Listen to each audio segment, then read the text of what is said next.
Hey guys, welcome back to Leading Edge Cricket. Today we are dissecting England's first series loss since 2014 at home. What is going on? I'm Rob, this is Rich. Rich, where do we even start? 7 years. We say what I always say every time, Rob. How's it going, mate? What's going on? I'm confused. I'm confused. It was always going to be a really hard challenge playing a very skilled, very consistent, well-rounded New Zealand team that for all quotas don't have a mystery spinner, don't have someone bowling 90 mile an hour, but are one of the best bowling attacks in the world. But it's the way the loss has come about, which has caused quite a lot of problems for a lot of fans. It was a hammering, wasn't it? It was an absolute, just destroying of this England Test side. Where to start, really, Rob? It's a difficult one, isn't it? Are we talking? Was it 2014 we were just looking at? Was the last time? Yeah. So first, what was that? We lost a series at home. Is that right? I'm lost already. 2014. There's so much potential. Before we start digging into it, there is so much potential in some of these players and some of the batting in this team and just some of the players in this team. But is this one of the worst batting lineups at the moment that we've seen in years? And we've seen some shocking teams over the years when you think back to sort of 90s era. I don't think that's been over the top. Forget about the potential of these lads. I mean, Joe Root only scored 42 runs. That was his top score, in this two Test match series. Yeah. Not including him in this, but this is an awful batting lineup. It's poor, mate. It's poor. Poor. You look at where England used to be in the 90s. Even in the 90s, they would still have 2, maybe 3 players of a high-class caliber that might average 40 in Test cricket. That was the benchmark. Then we got into this like 2005 to 2000, probably 14 era where we were spoilt by Peterson, Cook, Strauss, Trescothick, all these guys that average 40 and above. Matt Pry coming at 7, averaging 40 with just ridiculous amounts of talent and oozing it. And then since they've gone and since the game has evolved, we've struggled more and more year after year to try and replace guys that average 30, let alone 40. If you're lucky. Right. Yeah, if you are you're right. lucky. Potential through the roof, but what is acceptable? Because sometimes people just aren't ready. Mark Ramprakash wasn't ready till he was 37. Yep. By then, he was too old, scoring 2,000 runs a year in county championship. So it's deeply disappointing. It really is, and it's just you think going into this 2 Test matches against New Zealand. I'm not going to say we're evenly matched, obviously, because England did rest the players from the IPL and Stokes injury, etc. But you wouldn't have said these teams were a mile apart. Not when you consider Broad and Anderson, etc., were playing. But it just seems that this has just dug up so many questions. Yeah. There's no answers. No answers have been given for where we go. And this series was just a little bit of a warm-up before we get some white ball cricket. And then it's 5 Test matches against India. Then it's the Ashes. And that was the focal point. We're building towards the Ashes, even though India are coming to town in July and August or August, September. How has this helped us? It's completely put question marks everywhere. Probably the only person I would say in the batting lineup, I'm sure we'll get to the bowling at some point, but the batting is really what we need to focus on today. And probably Rory Burns is the only person that's probably helped his cause in this series. And he's batted fantastically well. He's took his form from county cricket. He went away, didn't he? He was 50, 50, 50, got himself 100, and then he just kept going, got himself 100, 81 in the second Test. And he looks good. But apart from that, I mean, Joe Root's not going anywhere. But apart from that, there's just questions along, with the next 4: Sibley, Crawley, Pope, Lawrence, Bracey. Do we class him as a batsman after these 2 Test matches? I don't want to be harsh. It is a little bit harsh because he can bat, but an average of 2.6 isn't the best start to his career. I think the things that stand out is Bracey mentally looked like he wasn't quite a Test cricketer yet. He didn't have enough experience to go back on and go, oh, it's not quite working. This is how I grind through it. He didn't have that in his game, and you saw it with the gloves as well. He struggled with the gloves in the second Test match, big time. And I think little things like that. And we're a big advocate of having the best wicketkeeper possible in the team. It seeps and bleeds into every aspect of your game when your wicketkeeper is untidy. And that's not going James Bracey is the reason we were poor, but it highlights massively that we didn't do anything well. And if you're clean in the field, it leads to better performances. It backs up the bowlers better. It creates confidence. Whereas when things are going wrong on the minuscule things that should be 100 out of 100 time, it's problematic. Yeah, we spoke about Bracey, didn't we, after the first test? And you asked the question about his keeping, and I couldn't think. I couldn't think how it was. So in that way, that tells me it was neat and tidy. It was fine. It wasn't anything dramatic. It didn't catch any eyes. Didn't really catch any detractors either. It was just fine. But second test, he was sloppy. There was a lot of focus put on him as well, wasn't there, about watching the ball into the hands. This showed Jack Russell didn't used to watch the ball all the way into the hands. I think we're kind of probably going a bit over the top, destroying his techniques. But he's an okay keeper. But it should have been Folkes. If it wasn't Folkes, obviously Butler it will be. Probably should be Bairstow. And there might be one or two others out there. Bracey was not in this test side, I don't think, originally, to keep wicket. He was there to bat at 3 potentially.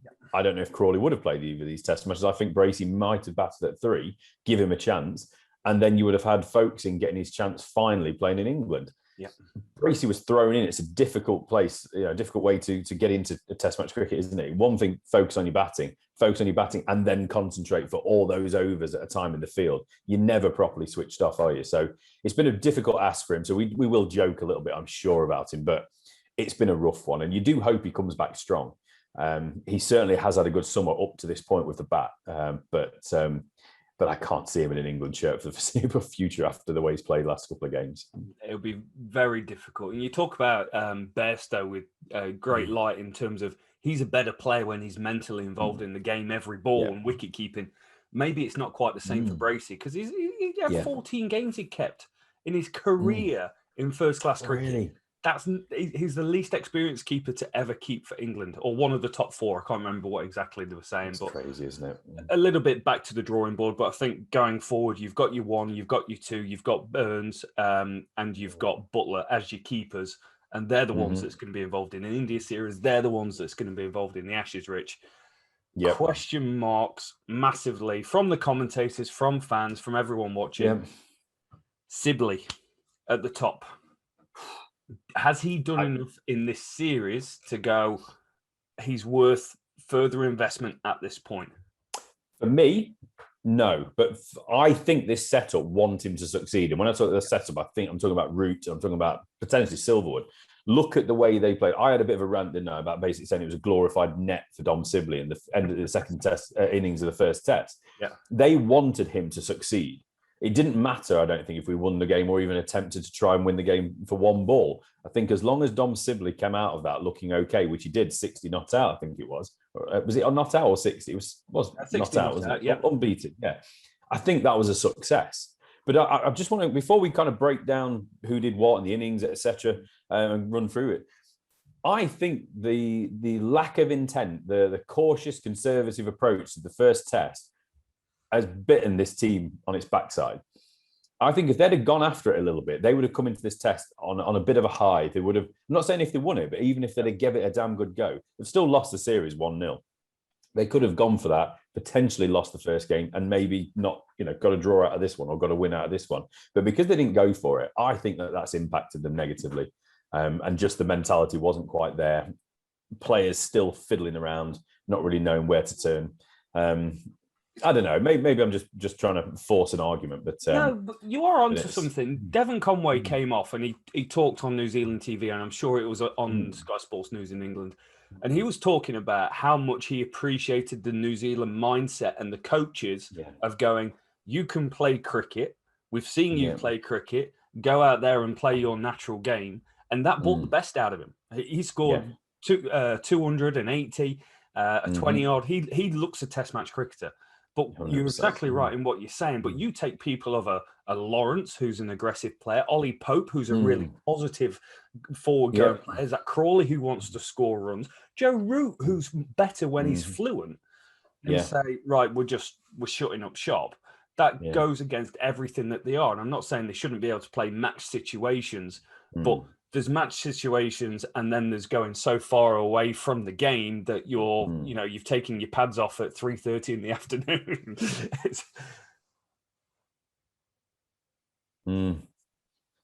Yeah, it's this just, I mean, as we go through this line, there are so many question marks now, isn't it? And I just think, I'll just reiterate that point.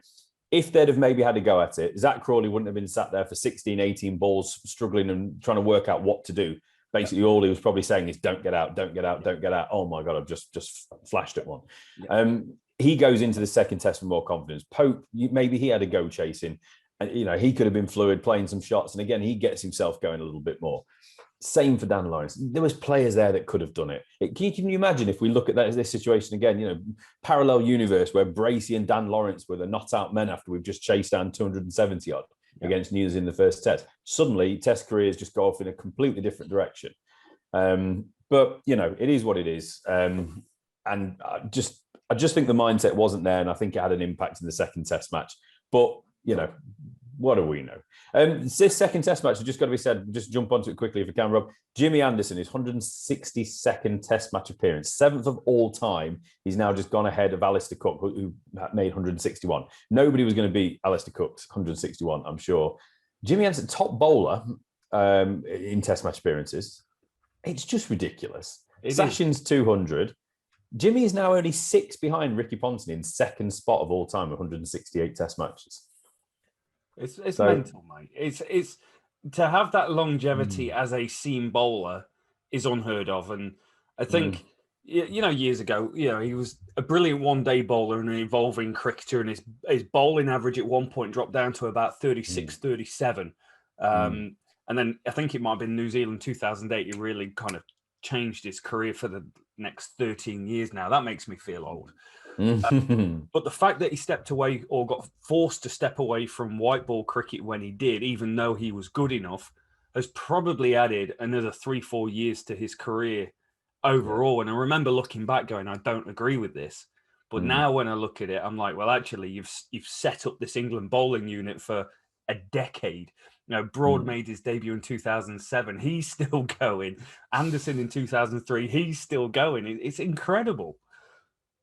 Yeah, the longevity is just ridiculous. I mean, Broadie's on a bit of a march as well, isn't he? So it'll be interesting to see where it all settles when he's finished as well. But if Jimmy stays fit, if he's pretty much fit, they might rest him for the odd game. But 5 test matches against India, Ashes 5 test matches, we could see the second most capped player ever in Test history by that time that's done. And for the fact that that's a bowler is just ridiculous. But like you said, they've put things in place. He made decisions years ago that he's having an impact now. And it's, you know, what a player. He didn't quite have the test match he would have wanted, but nobody really did for England, did they? So should we rattle through the scorecards and just see where we are? Big thing going into this test match as well. Just a couple of things. No Jack Leach again. Yeah. Seems strange. They called it. Well, I don't think they got it right. Let's put it that way. They seem to be overly worried about the balance of the team with no Ben Stokes. Yeah. I think just, you know, let's have a go with putting in your six best batsmen, a keeper, and your 4 best bowlers. And I think Leach might have been more impact than one of the 2 quicks. And I'm surprised they played Broad and Anderson in both test matches as well. I don't see the sense in that, to be honest. This started out being a bit of a give some opportunities, don't want to have give debuts out or players not playing test match cricket for ages before we go to the Ashes.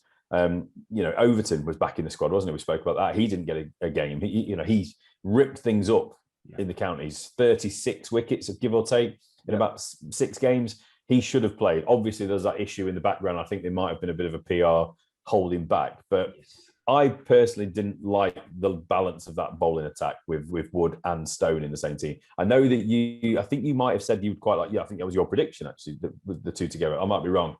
I might just dreamt it, Rob. I just dream about things that you might have said or might not have said. I don't know where I'm coming or going. But I didn't like that. Stones, for me, he's a good bowler, a very good bowler, but he hasn't quite shown me that he's an international quick bowler yet. Mark Wood, love him. And to be honest, in this test match, he was in the team more for his batting, I think. I think it was only Rory Burns that scored more runs for England in this test match. I might be wrong. And Dan Lawrence, sorry, how can I forget Dan Lawrence? That balanced the team. I probably would have played Leach instead of one of those 2 quicks, and I probably would have put Overton in instead of one of the senior boys as well. It's interesting. Wood and Anderson are two bowlers in this England rotation, hate quotes, but rotation era, that are rotated. Wood gets injured. That's a fact. He needs resting. He can't play back-to-back test matches at the same intensity. And his bowling speed was about 5-6% down. And, you go 5-6%, that's not a lot. But it's gone from bowling 95 to about 90, which is still fast. But in the grand scheme of things, is a big change, and his effectiveness I felt was a little bit less. And Jimmy Anderson is one of those guys that you want to hold on to and try and keep him as fit as possible so he doesn't get injured. Again, his effectiveness as a bowler, which is astronomical normal, the impact that he has on test matches and on moments and battles was subsequently a little bit down. I would have liked to have seen a spinner in there. But what can you do? You've picked your squad, and they've obviously made a choice not to play Overton because of PR, so it limits the options. Absolutely, yeah. So the big change, it really was just Stone in for Robinson, wasn't it? And then it was unchanged from there. For New Zealand, Kane Williamson was injured, so we was playing New Zealand without arguably the third or fourth best batsman in the world, even though first game he didn't look like he was. But Tom Latham, he got the captain's armband for this game, didn't he? Will Young came in at 3-4 for Kane Williamson. We also saw Daryl Mitchell in for Colin de Grandhomme, bit of a straight switch there. Tom Blundell took the gloves. Before Devon Conway, Tom Blundell hit a century on debut. This is how well off New Zealand are at the minute. They have depth. But yeah, Blundell came in for BJ Watlin.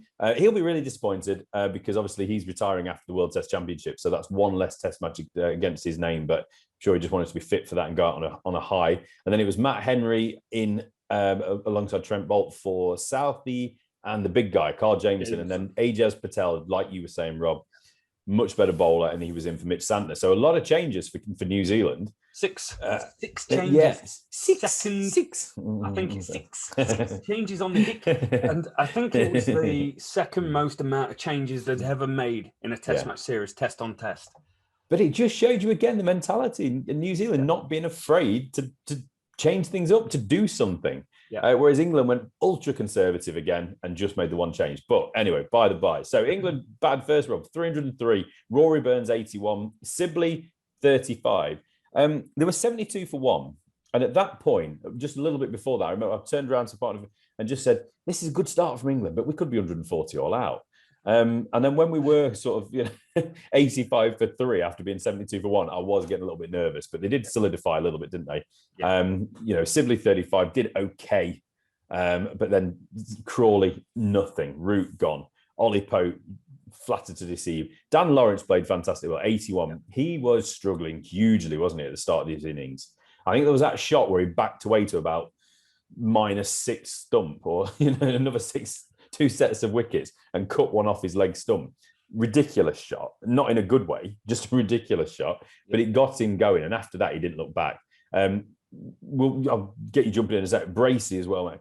I'll leave it there. I honestly thought Bracey was going to cry when he just dropped, his head went down, he just put his hands on the top of his bat. We've all struck that pose after getting cleaned up first ball or getting caught out, and it was a horrific shot. Apart from Stone and Wood having a bit of a lash later on, there wasn't much from that middle order apart from Dan Lawrence, Rob.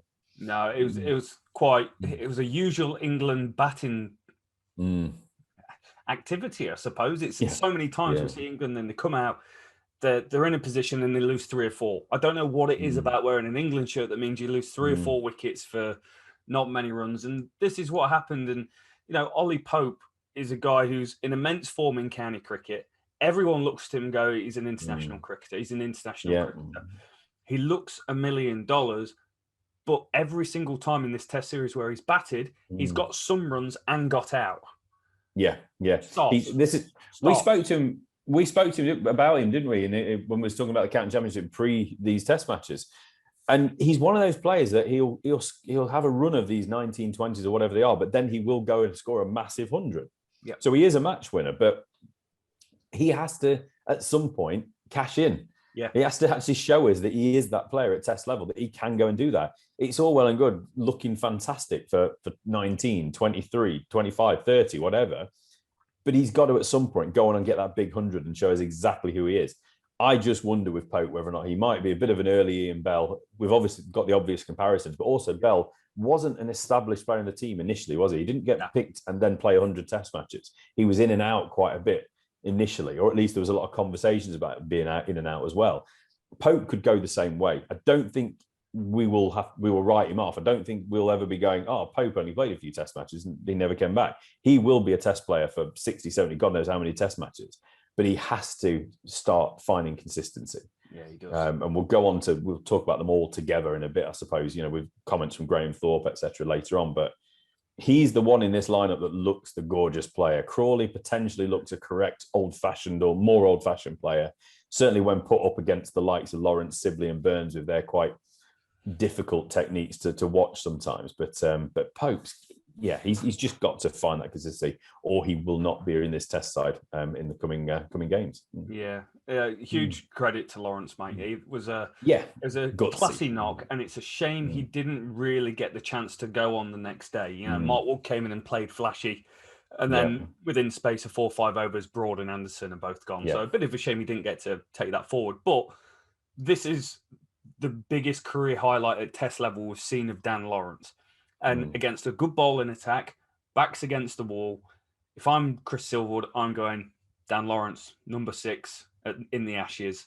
I can see it. I can see him playing that role for us in the Ashes, given what he's up against here. Yeah, so he's got something about him. Yeah, he's got something about him as well, hasn't he, Dan Lawrence? And I think that's what's going to put him ahead of, say, for example, a Zak Crawley or a Pope for that number 6 spot, because he seems to have that confidence. He's a talker in the field, and we know that when as teams we've played for, and any team you play for, you need to have those people that are vocal, verbal, just up for it, confident, gets everyone else moving, doesn't he? And he's got that part to his game, and just that little bit of arrogance as well. And if you go into Australia, you want someone that's got a bit of niggle about them to give, because you're going to get plenty over there. You're going to get heaps. That's just from the nice people in the country, let alone the Bogans and the rest of them. So he's done himself no harm whatsoever after a pretty disappointing first test. James Bracey, as we said, it faced one ball, Rob. It was a ridiculous shot, a bit of a flash, wasn't it? It was Trent Boult just kind of going, I'm going to throw up a really full and wide delivery to this bloke in his second test match who doesn't look like he's quite there yet. And I bet he's going to nick off.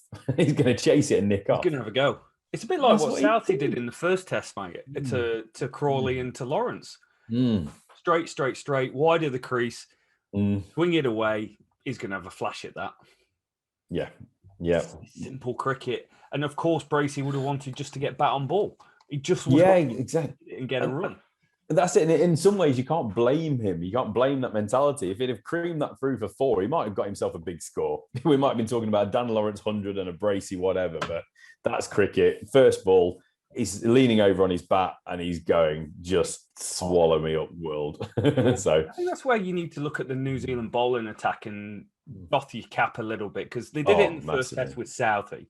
This one, they get Trent Boult fresh out of quarantine and isolation in a 64-hour round-the-world flight, comes in and takes 4 wickets, bowls pretty well. A couple of the wickets down the order, but bowled pretty well. Matt Henry, who averages 45 in Test match cricket before this test, played in England, always been on the back burner of New Zealand cricket behind Boult, Wagner, Southey, gets his opportunity. In my eyes, was probably the pick of the bowlers for New Zealand. He looked the most threatening, bowled a good line and length. And Neil Wagner, for all this, he gets a lot of wickets bowling shorts. Most wickets with a bouncer in Test cricket over the last 10 years, mate. He does.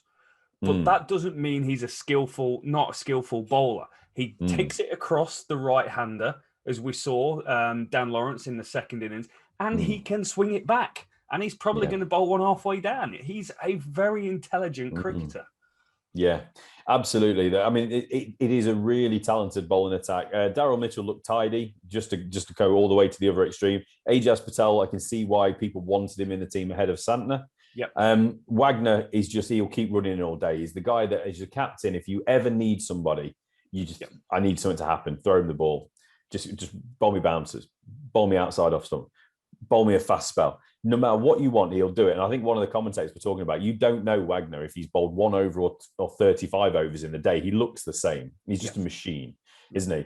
Trent Boult is amazing. He's just incredible. One of the finest bowlers out there. But Matt Henry, man of the match. You know, he's on the outside looking in a lot of the time. He gets his opportunity, takes 6 wickets in the game for just over 100 runs, give or take, 110 runs. And he's man of the match. Simple as that. People, I think it was Kent he played for in county cricket a couple of years ago. They know. The batsmen in county cricket that we were up against him, they know. And he probably knows a few of these guys as well. So that was obviously a big help for him. So 303, though, not a bad score for England, in my opinion. And they made a pretty good start in response. Tom Latham, maybe the weight of captaincy, he was gone pretty early inside 6 overs. And then we thought Devon Conway was going to go on and smash another massive score. And he was gutted to be out on 80. He looked like he was cruising at that point. Yeah. Will Young, 82 as well, who we said come in for Kane Williamson. He's been scoring runs for Durham. Really good knock. Dan Lawrence snaffled him, caught Pope Dan Lawrence, bowled Lawrence. So that was a little bit of a different one. And then Ross Taylor struggling for form, 80 runs at number 4. Again, looked like he was going to get out pretty sharpish on this one, but stuck at it and got himself a good score, didn't he? Some decent striking. And then Nichols and Blundell both had pretty good contributions. I mean, just fire away any thoughts you've got over that batting display first from New Zealand, and then we'll have a little chat about the bowlers. Yeah, I thought it's one of those things where no one has particularly stood out. 3 of your top 6 have made 80, which England would be crying out for. But it's a team performance. Everyone's chipped in with something. Matt Henry at 9 with 12, Ajaz Patel at 10 with 20, Trent Boult 12 not out at 11. Wherever they are in the order, they have added value. Ross Taylor came in with it felt like a slightly different mindset. He looked a lot more aggressive and assured, and he's like, I'm going to go bat on ball here, and I'm going to try and hit myself into a bit of form. Good for him. I had a conversation with one of our friends with ginger hair the other day about Will Young, just before the test match started. And I'd put out some graphics about him, and he averages 40 in first class cricket down in New Zealand, 8 centuries. He averaged 39 at Durham. And I said to him, I just don't think he's quite good enough for test cricket. And he texts me on WhatsApp the next day after he made runs with a little quotation marks. I said it. I was like, I forgot about that. Will Young looked class. And you know what it's like. I'm not comparing this team to an Australian team of the early 2000s, but what's happening is very similar in terms of you've got a starting 11 that people are playing really well and can't get into that team. Then when there's an opportunity, they come in and they're ready to perform because they've played enough cricket at enough intensity to be able to do it, which is, again, it's just a completely different situation to what England find themselves in, because they've got a young team. Whereas I said before the start of this series, this is peak New Zealand. Guys are 29 to 32. They've played together for 5 years.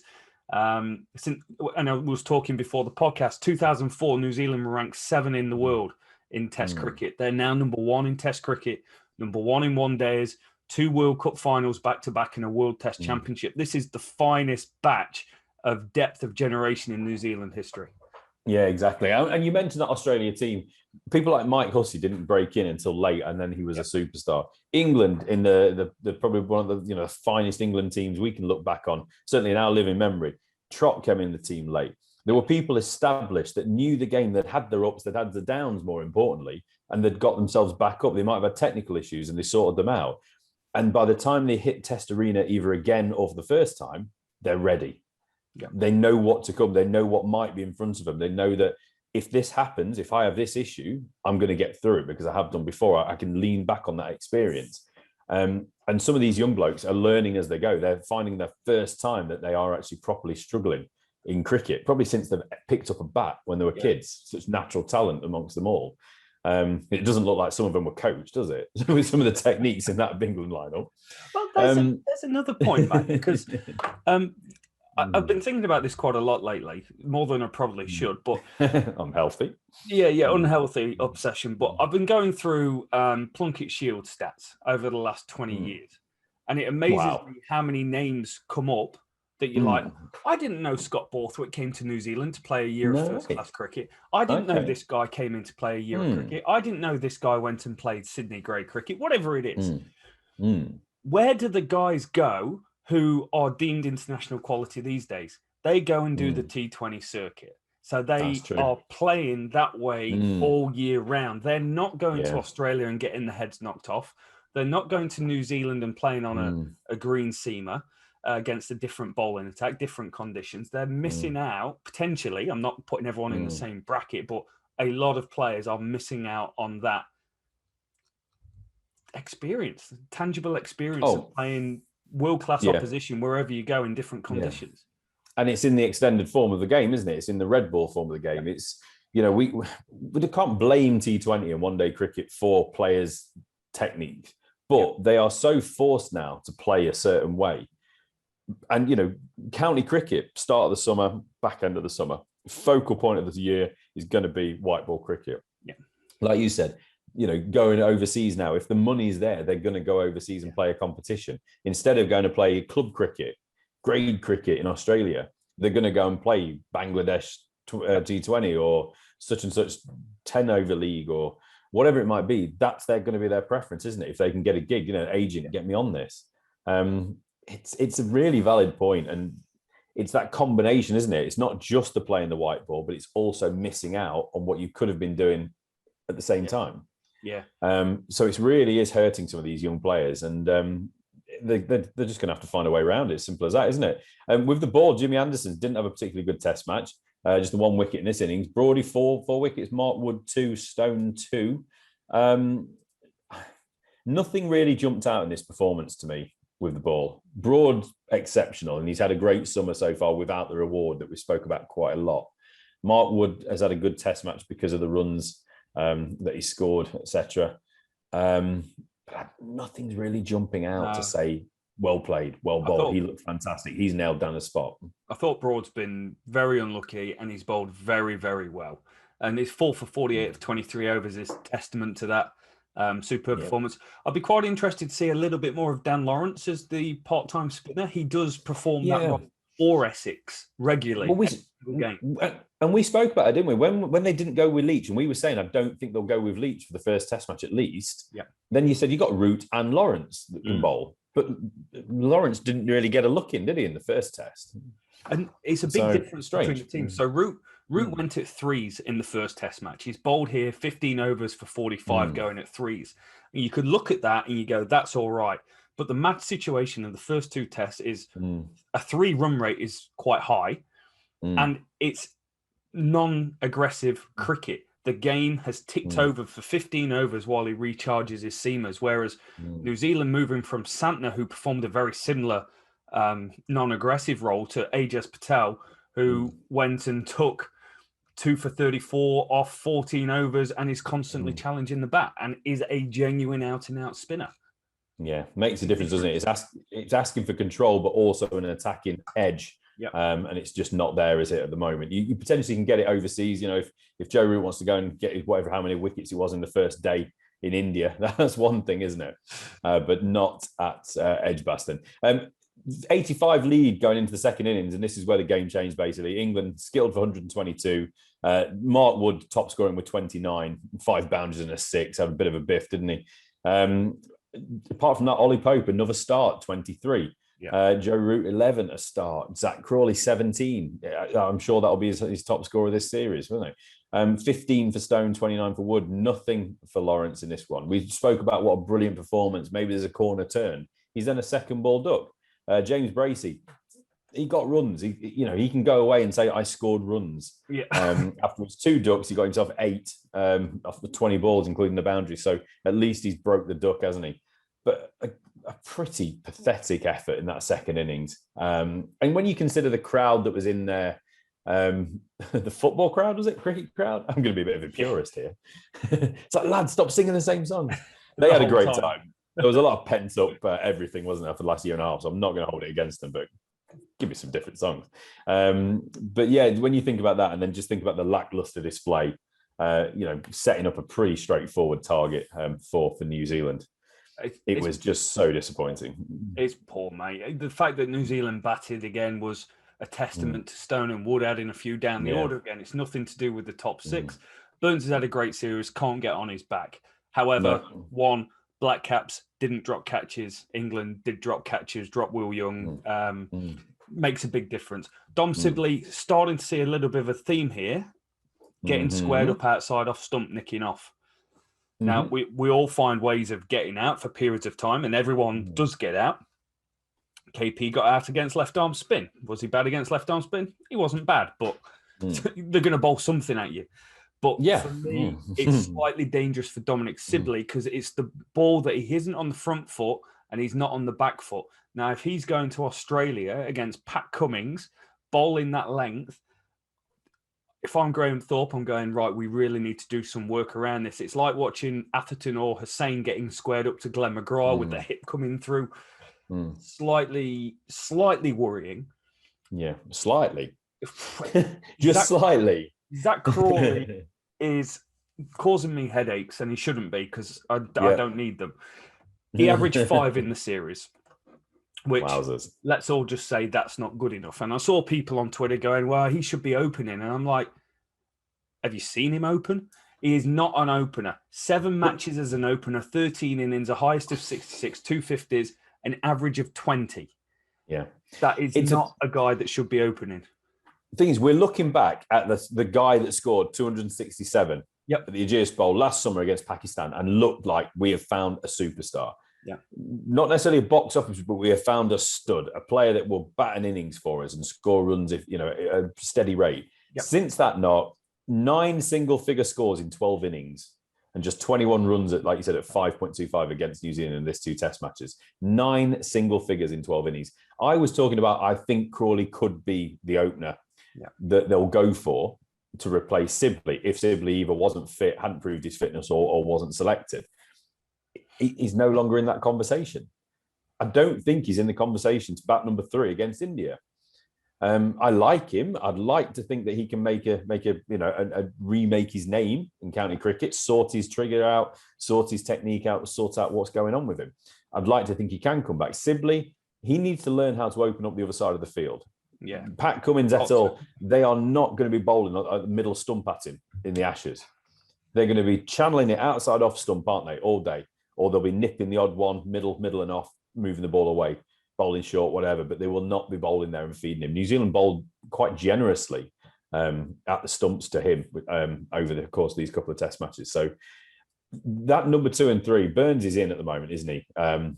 He's doing all right. He's got an improving record. He's up to 33 average now, but he does have a first class average of 42. So he has had a really good run of form. So hopefully he can be someone we can build around. But Sibley and Crawley, Rob, I don't see how either of them play in that first test against India at the moment. Yeah, I think the other way to look at Sibley, and there are worries, but if you're going to go, is Sibley the guy? Let's change the team around. Let's say that you've got Ben Stokes in the team and you've got Josh Butler.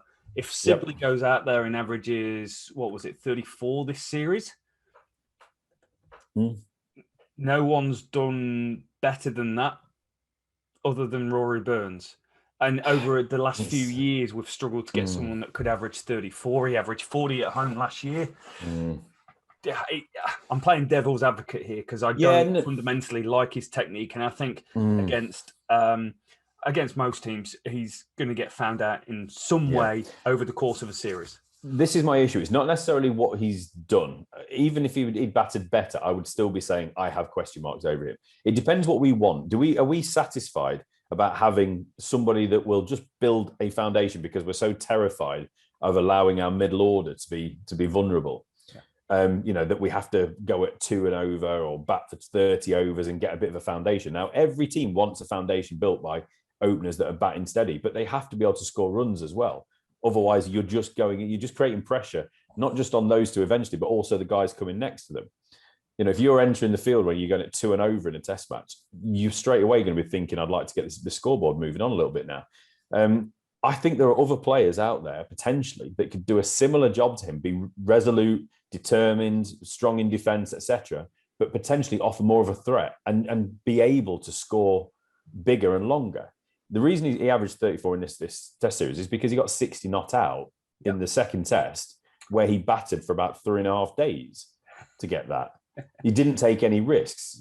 I'm sure if you said to anybody, you can go and bat for as long as you want and don't play a positive cricket shot, you can probably accumulate those runs if you face 300 balls or 200 balls or whatever it might have been. I'm probably coming across harsher because I'd like him to be a test match opener. But at the moment, I just don't think there's any redeeming characteristic apart from that he is the determining guy. Yes. And I don't think that's enough to warrant a test place. And at the moment, as much as I like Crawley and what he did last summer, I don't think he can play either. Root's going to be at 4. You've spoke about Ben Stokes coming back. He'll be at 5. There is a spot at number 6, which I would imagine will go down to Lawrence or Pope, potentially Lawrence at the moment, depending. I mean, both of those guys, Pope averaging 31.5, Lawrence 29.9. You know, we've had 100 out of Pope, but we haven't had one yet out of Lawrence. So something needs to give with those boys. But that's a better looking batting lineup for me. And that's when you can then start slotting in a 2 and potentially a more experienced number 3. And I think there is a name doing the rounds at the moment after this one innings that he's had in county cricket since his return from IPL, and that's Dawid Malan. So he wouldn't be for me. I would go with Tom, ready, willing, and able. Interesting, good shout. Yeah, I think he's the highest run scorer, batting at number 3. That's England eligible in county cricket this year. There has been some talk, hasn't there, around when you good years on the bats. I feel like he might be there. One thing about Dan Lawrence, mate, 3 innings, 81 not out, was bookended by 2 ducks. Yeah, average 40, but that is it's concerning experience. Yeah. He's shown potential, hasn't he, in that, and he's shown all the good things, but he's also shown the bad things. It's the same as Pope. It's the same. It's when it starts repeating, isn't it? One thing that they spoke about, wasn't it? Graham Thorpe, commentators, etc. You know, Graham Thorpe is noting it's not just an ex-pro, he's the batting coach talking about it. And it's talking about that decision-making, execution of shots. It is, they've all scored runs regardless of what techniques they all have. Why can't you now score runs? Why are you playing the wrong shot to the wrong ball? Something is not right with some of these players, whether it's Sibley, whether it's Crawley, whether it's Pope, whether it's Lawrence, even Root, in this series. But they are not making good decisions. It's mental. It's not batting technique or ability. And I think the way Thorpe was talking, it's all about, he's asking the question, do you have the mental fortitude to improve and learn and push yourself forward when you have a bump in the road? I think that's a massive warning, reading between the lines. Go and read the rest of his interview, but huge warning to these batters, basically saying you need to go and show what you're made of. Do you want to play Test cricket? Are you good enough? Are you strong enough? And we spoke about it so many times, haven't we? It's not about the ability necessarily. They're all good players if you're playing first class cricket. Have you got that X factor? Have you got that mentality, that temperament to go and bat in Test match cricket? You don't have to be the finest player in county to be a Test match cricketer if you've got those attributes. It's a different game though. Like if I'm Dan Lawrence smacking around a 75 mile an hour English trundler, I'm not saying every single bowler is like that, and there's nothing wrong with that because they do exceptionally well. But the gulf between someone generally bowling 82 to 85 mile an hour, being able to swing it and seam it both ways at Test match cricket is a big difference to county cricket. And also is the amount of fodder that gets bowled at you. Where are your release shots? Well, very quickly, people know what those release shots are and won't bowl those areas. They will build up pressure over time, and then you'll get the wide one that you think, oh, that's the one, that's my shot. And that's when Lawrence and Crawley have gone and nicked off previously. So it's Thorpe is right. It's a learning experience, both mentally and technically, and it's an understanding. Like, these guys are young. They haven't played against bowlers that's played 80 Test matches and got 300 wickets many times. They don't know what that bowler's trying to do to help them out. And if I'm that batsman, I would be going up to Jimmy Anderson and Stuart Broad. And I assume they do, but there's no guarantees that happens, and going, how would you try and get me out? Yeah. Where would you bowl? What have you seen? You played against Tim Southey. What's he going to try and do? And learn from that way, because it's all well and good. Like, at this elite level, they can all play cricket. It's the minuscule 1-2% that makes a huge amount of difference in having a really solid game plan and being decisive in whatever you're going to do. We did a podcast that never came out with Francois Leclue, played first-class cricket in South Africa, played South African under-19. He was captain. Incredible cricketer. The guy that hit the ball hardest out of anyone I've ever seen. Amazingly talented, got to first-class level and didn't have enough confidence in his ability to go and do it. And I said, what do you regret? And he goes, just not playing my game, not believing in myself The things that got me there, I felt I needed to be different, and kind of went into my shell a little bit. And then when I lashed out, it wasn't in my rhythm. It wasn't how I go about things. Yeah, and that you can take that story, that's Francois. That could be to anybody when they take any step up. Yep. Going from second team to first team club cricket, first team to whatever representative, second 11 to first 11, or county cricket first 11 to test match cricket. You can, potentially change your way, not back your skills, not back what got you to that point in the first place. And sometimes, and this is the thing when we're talking about some of these players not potentially playing going forward, it's not saying never. It's just saying at the moment they've gone in, they've maybe not made the best representation of themselves in their own game. They need to step back, whether that's Sibley, Crawley, Pope, Lawrence, whoever, and then relearn, improve, think about mentally as well as technically, and come back a stronger player. That's what we want. These players aren't good enough. Those 4 players aren't good enough at this moment in time for Test cricket, but all 4 of them should be good enough in the future. Yeah. But they've got to get a few things right. And yeah, it's so much about the mental aspect. It doesn't matter what level, and Test match especially, obviously. Yeah. Just quick on the reason I mentioned Milan, it's an interesting one because his name is being bandied about. I think even Michael Vaughan said it. So that makes me sit uncomfortably with that. But he scored 199 in his first innings back in county cricket. Last time he was playing for England in a Test side, he wasn't the player that has then went on to become the top T20 player in the world.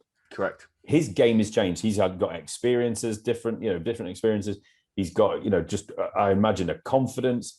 You hope he hasn't lost too much of the red ball techniques, but he scores 199. It can't be too bad. But he's a different person that first played for this England side. A lot of experience going around the world, international cricket, as well as representative IPL, etc. So that's why I would potentially say he might be a shout. And just while we're talking about him, we will quickly wrap up this Test match in a moment. But Hasib Hamid was the man in the squad, wasn't he? He was called up as cover when folks went out. He didn't play, obviously. He has to be the man that if they make a decision on Sibley, he has to be the man to replace him and partner Rory Burns. Doesn't he? You would think. You would think that would be a natural selection. The Milan one's interesting, and there's a high probability that he comes back in. And the reason I say that is the Ashes down in Australia. He was immense down in Australia, 2017-18, 383 runs, an average of 42, 350s, 100 in Australia. Tracks obviously suit him playing that sort of way. So why wouldn't he be in the conversation about coming down? Difference being, when he scored all those runs, he was batting at number 5. England on after a number 5. England are after a number 3. Yes, he's done that in county cricket, but batting at 3 in Australia is different to batting at 5. Unless you're England and you're 3 down in 5 overs, then it doesn't really make much difference. Yeah, it'll be interesting to see where it goes. I mean, we're not here to predict the squad for India, the first Test match against India at all tonight, but it's just really interesting to just try and think ahead of where this side might look. Yeah. Obviously, players coming back in. There's also your Moeen Ali's, your Sam Currans, your Chris Woakes, a plethora of players coming back in, really, isn't there? So it will be interesting. I just, if they stay with this pretty much the same setup for that first Test, I don't think it will be by the 5th Test. Simple as that. There will be changes because they have to get sharp, looking for what's going to happen in Australia. Quickly, let's wrap things up. And Rob, so New Zealand just need a target of 38 runs. The skipper took them home, 23 not out for Tom Latham. Conway and Will Young were both snaffled on the way, though. Broady got Conway and Will Young played on, chopped on for Ollie Stone. Ross Taylor not out, 41 for 2. Job done, game over. As we said, Matt Henry was man of the match. Player of the series, Devon Conway. Rory Burns, obviously, for England. Just outplayed, outclassed, outthought, mentality-wise, completely different.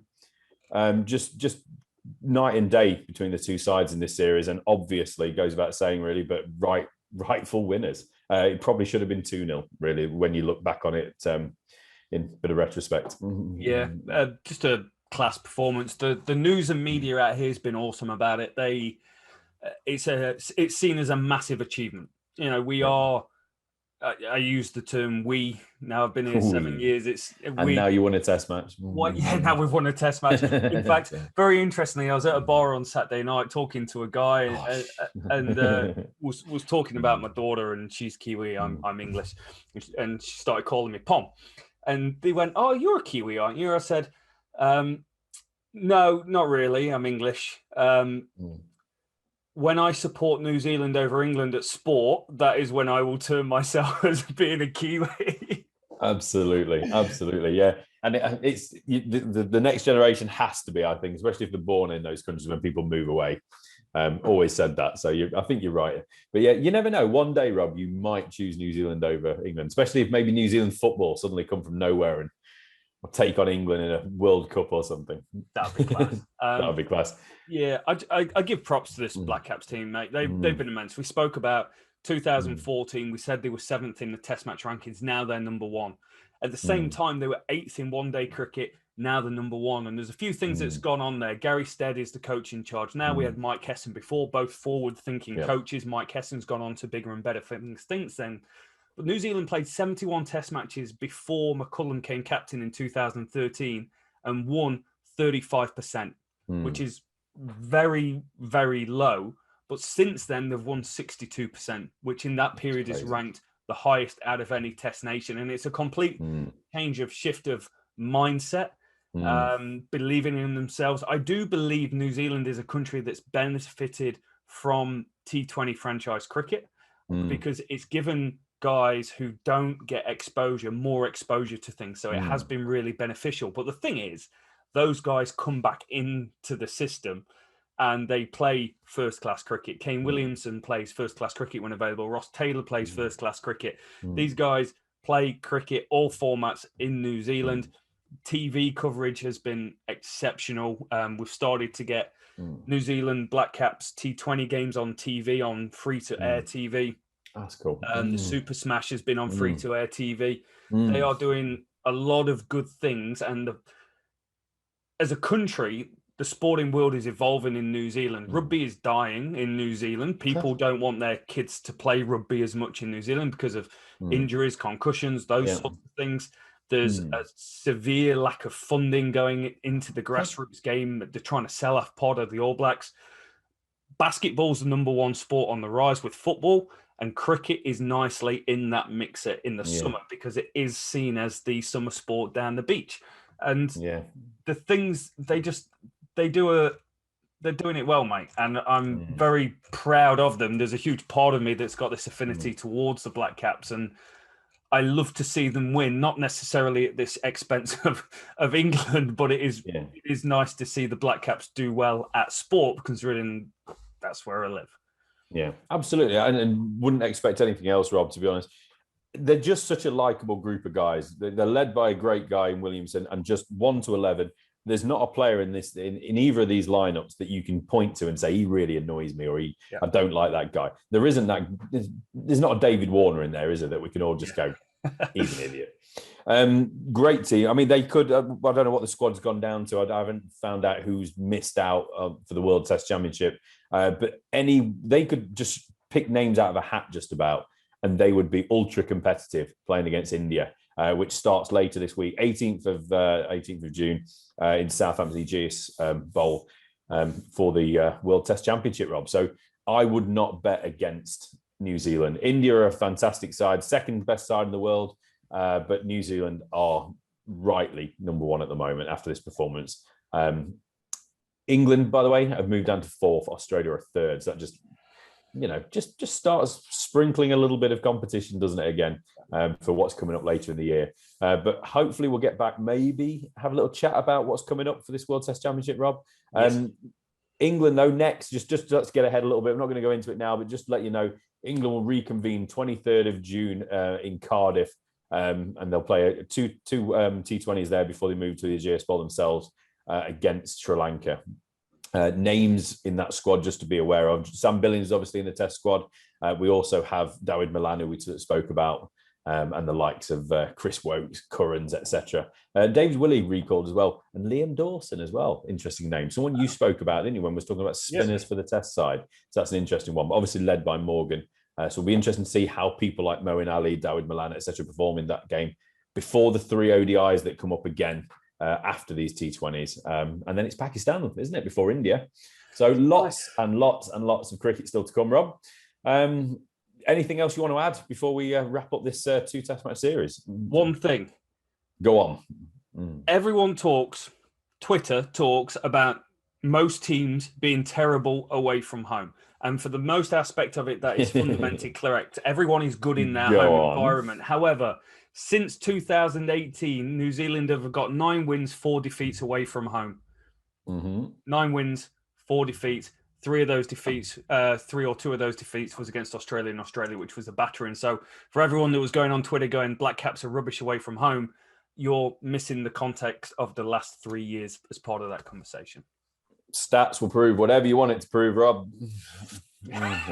True story. Absolutely. No, get it in there. They are rightly the number 1 team in the world at the moment, and I think they. Oh no, I'm not going to say that. Do I say it? Yeah, they're going to go and win the World Test Championship. We'll look forward to that. We'll be jumping on in the next couple of days, do a preview for that ICC first ever World Test Championship final, which is ultra exciting and getting heaps of TV coverage out here, which is exceptional. Over here. The Test matches are being shown on Spark Sport, and then the World Test Championships on Sky Sports. So you've got to pay 2 different vendors for access to watch the cricket, which is bizarre. But anyway, thank you so much for listening, guys. Cracking series between the 2 teams, more so if you're a New Zealand fan. England fan, well, it's one thing that we love. We can go back to the drawing board and work out who's going to come next. Exactly. We love a chat about the next opener, don't we? It is. If you're brand new around here, guys, make sure you hit that subscribe button wherever you are listening to, and it's goodbye from us.